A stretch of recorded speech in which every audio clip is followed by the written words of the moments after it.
noyabrmi? 2-noyabr.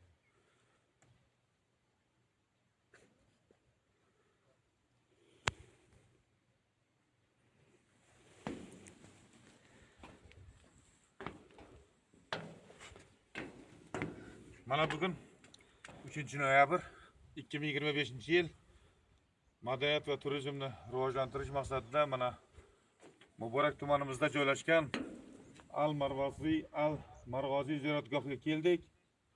Mana bu daryo Qashqadaryoni Kitob tumanidan boshlanadigan bo'lsa, Muborak tumaniga shu yoqqa kelib, cho'llarga singib ketadi. Mana ko'rish mumkin, daryoda kichkina bo'lsa ham baliqlar bor. Juda kichkina bo'lsa, bu baliqlar juda haqiqiy baliq, juda shirin va toza baliq bo'lib hisoblanadi. Ziyoratgoh joyida kunlar osuda, tinch o'tmoqda. Endi Al-Marg'oziy ziyoratgohiga boramiz. Biz bilan videokamerada Orif Hakimov, Madaniyat O'zbekiston Muborak madaniyat markazi xonandasi Orif Hakimov, Xayrullo Jumayev sozanda va Kamila Kamtarim, badiiy rahbar Sherali Xollievlar tashrif buyurdik. Hozir mana ko'ramiz. Qancha mana kaptarlar tinch osuda joyda yashaydi. Ushbu Al-Marg'oziy ziyoratgohi 2008-yilda qurildi. Mana bu mustahkam qilib qurilgan osma ko'prik ham 2008-yil qurilgan. Oldin simlardan mahalliy aholi o'zlari qurib o'tgan. Bu tomonda Ko'hna shahar qishlog'i joylashgan bo'lsa, bu yerda esa Muborak tumanining eng mahalliy xalqi, asli Xo'jamuborak eli, Xo'jamuborak qishloq aholisi yashaydi mana shu yerda. Ko'hna shahardagi Ko'hna shahar, Sariq, Sheyx, Turkman qishloqlari Muborak tumanida asosiy yaqin markazda joylashgan qishloqlardan biri hisoblanadi. Mana shu Xo'jamuborak qishlog'ida ham ulug' allomalar o'tgan, mulla bobolar o'tgan, Ibrohim Eshon buvalar va bugungi kunda Omidxon aka nima deydi? O'g'illari, farzandlari, nevaralari mana shu yerda bosh bo'lib ziyoratgohda mas'ul hisoblanadilar. Marhamat, endi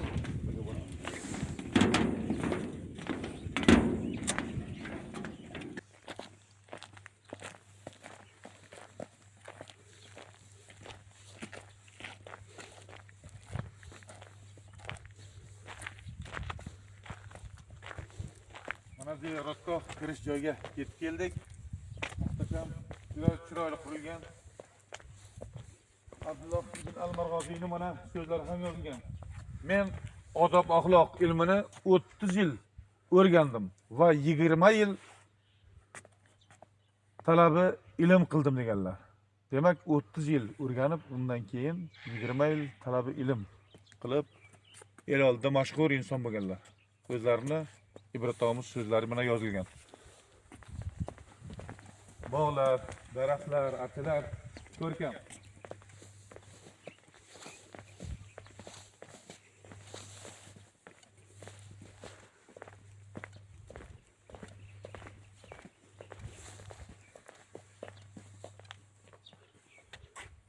O'zbekiston musulmonlar idorasi huzuridagi Vaqf xayriya jamoat fondiga qarashli Xo'ja Abdulloh ibn Muborak Al-Marg'oziy ziyoratgohida. Kelinglar.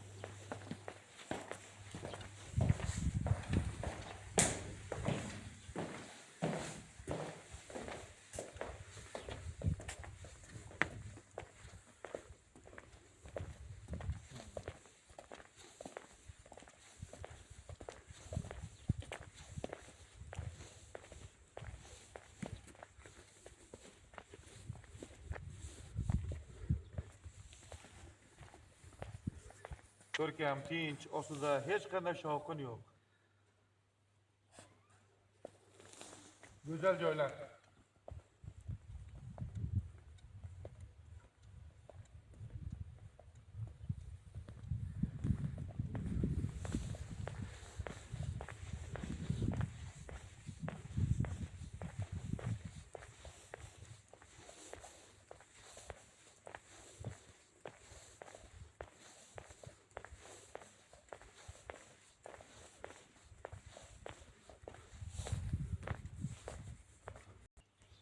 Al-Marg'oziy ramziy mana qabrlar joylashgan.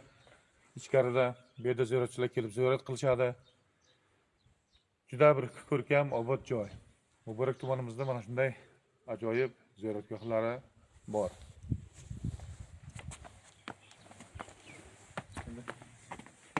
Nechamiz?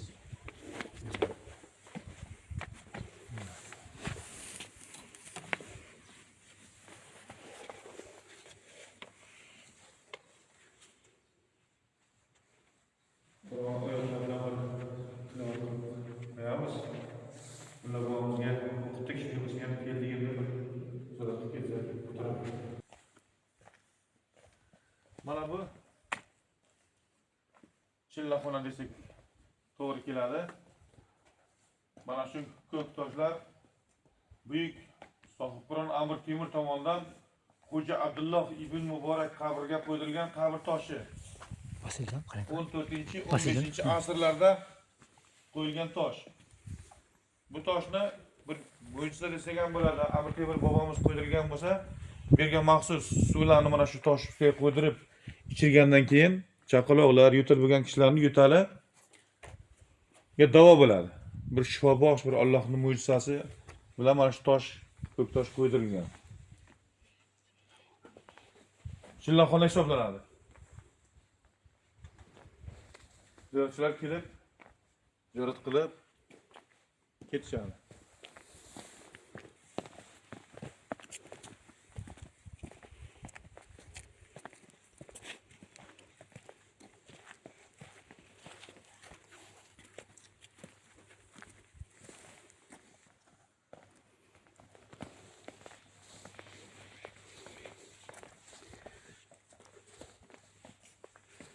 Mana ziyoratchilarimiz uchun maxsus qurilgan go'sha.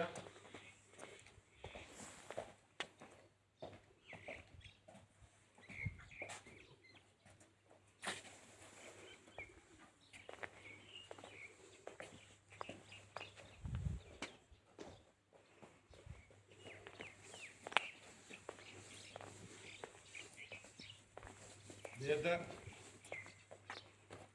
kelgan insonlar, mahalliy aholi maraka, xudoyo'li qilishganda mana shu yerda maxsus qurilgan bino, inshoot shu yerda o'tkazishadi. Alloh hammani ziyoratni qabul aylasin. Hammaning xonadonida yaxshi kunlar bo'lsin.